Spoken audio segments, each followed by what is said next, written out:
चुनाव आयोग पर मद्रास हाई कोर्ट की सख्त टिप्पणी, कहा देश में कोरोना की दूसरी लहर के लिए सिर्फ वही जिम्मेदार। मद्रास हाई कोर्ट ने कहा राजनीतिक दलों को रैली करने से रोकने में नाकाम रहा चुनाव आयोग। अदालत में चुनाव आयोग का जवाब, वोटिंग में समुचित एसओपी का हमने पालन किया। इस पर अदालत ने कहा क्या चुनाव प्रचार के दौरान दूसरे गृह में था चुनाव आयोग। मद्रास हाईकोर्ट ने कहा चुनाव आयोग के अधिकारियों पर अगर हत्या का मुकदमा चले तो बिल्कुल गलत नहीं होगा। चुनाव आयोग को मद्रास हाईकोर्ट का निर्देश, वोटों की गिनती के लिए कोरोना प्रोटोकॉल का तैयार करें ड्राफ्ट। मुफ्त वैक्सीन पर यूपी समेत दूसरे कई राज्यों के नक्शे कदम पर दिल्ली, 18 साल से अधिक उम्र के लोगों को मुफ्त मिलेगी दिल्ली में वैक्सीन।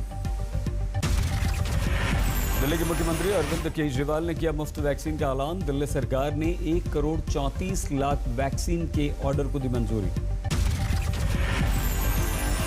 दिल्ली सरकार ने निर्णय लिया है कि 18 साल से ऊपर की उम्र के लोगों को फ्री वैक्सीन दी जाएगी। वैक्सीन कंपनियों की अलग अलग कीमतों पर केजरीवाल ने उठाया सवाल, कहा मुनाफा कमाने का नहीं है ये समय। दिल्ली के मुख्यमंत्री अरविंद केजरीवाल ने किया Sardar Patel Covid care centre का निरीक्षण। आईटीबीपी ने खोला 500 बेड का कोविड केयर सेंटर। दक्षिण दिल्ली के छतरपुर के राधा स्वामी सत्संग आश्रम में खुल गया कोविड केयर सेंटर। सेंटर खुलते ही लग गई एम्बुलेंस की लाइन।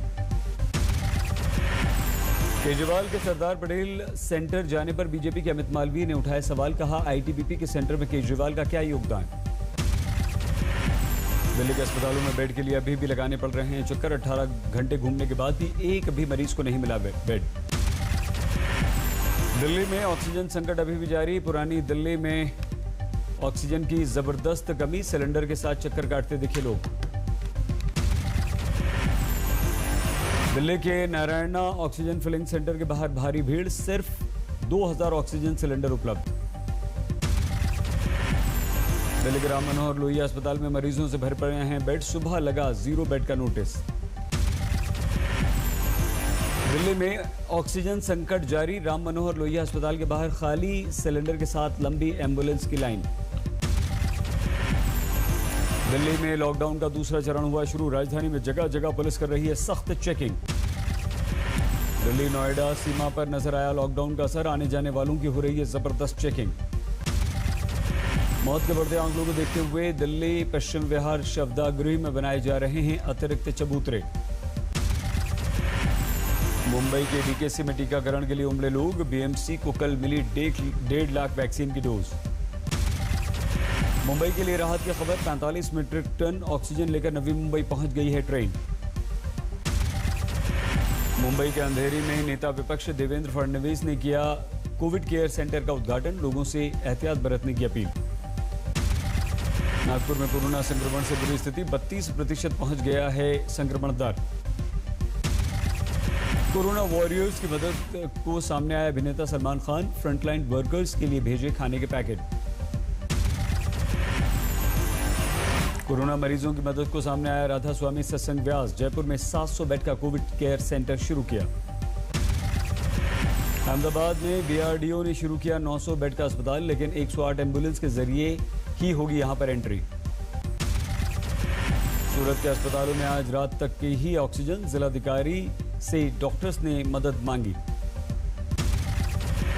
गुजरात सरकार सभी को देगी फ्री वैक्सीन, 1.5 करोड़ डोज सुनिश्चित करने का दावा।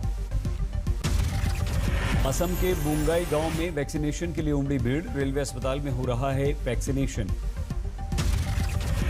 महाराष्ट्र में हाल बेहाल 24 घंटों में 66,000 से ज्यादा नए मामले। मौत के बढ़ते आंकड़ों ने महाराष्ट्र को डराया, एक दिन में 832 लोगों की गई जान।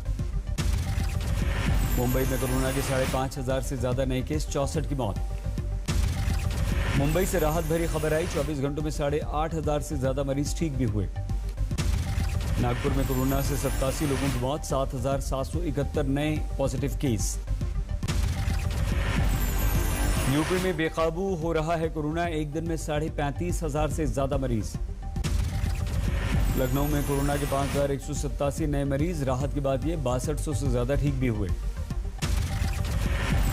नोएडा में बढ़ी कोरोना मरीजों की संख्या, एक ही दिन में 1300 को क्रॉस कर गया आंकड़ा 11 की मौत। गाजियाबाद में 714 लोग कोरोना पॉजिटिव, 10 की मौत। यूपी सरकार ने शुरू की 1 मई से वैक्सीनेशन अभियान की तैयारी, वैक्सीन के 1 करोड़ डोज का ऑर्डर दिया।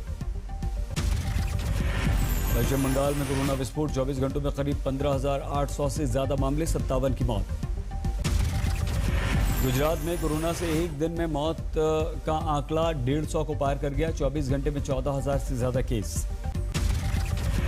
तो राजस्थान में कोरोना के 15,800 से ज्यादा नए मामले, 74 की मौत।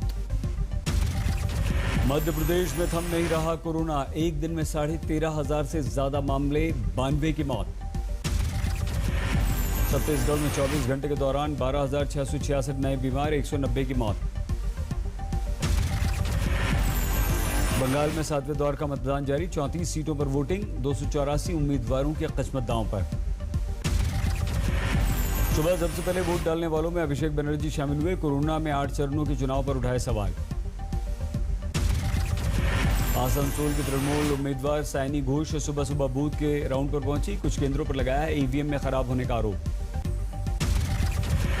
बल्लीगंज में डीएमसी सांसद नुसरत जहां ने डाला वोट, कोरोना पर चुनाव आयोग को घेरा, कहा पहले क्यों नहीं लगाई पाबंदी। आसनसोल से बीजेपी के उम्मीदवार अग्निमित्रा ने भी डाला वोट, कहा आसनसोल के वोटरों की भावना बीजेपी के साथ।